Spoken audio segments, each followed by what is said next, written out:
provincie doet een druwende oproep om boeren met moezeskeer om oont heel februari van het land af te blijven. Boeren maaien officieel van 1 februari zo het land weer omploegje.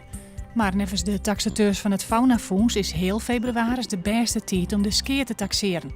Dan is pas de sjen hokker stikken land wol herstellen zullen en hokker net. 50 streekbussen van Arriva en Qbus rieden mij een boekenkost vol Frieske boeken door de provincie. De reizigers maaien de boeken lezen en vergees meenemen.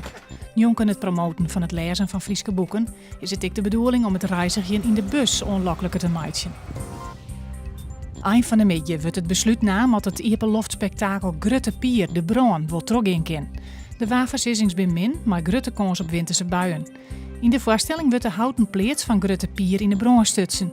En daarbij binnen zwieren veiligheidsmaatregels voor het publiek.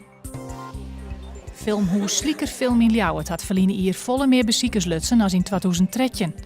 Toen wien het er nog goed 22.000, in 2014 wien het haast 29.000 bezoekers. Slieker Film is verhuizen naar het Fries Museum, dat ze meer filmzalen hebben. De best bezochte film wie Boyhood. Joen en vannacht winterse buien maar sneeuw, het is 2 graden onder nul, een krachtige zuidwestenwind. Morgen wordt het 3 graden, de bin winterse buien, wierte sneeuw en kans op tonger. Nachts ligt de frost.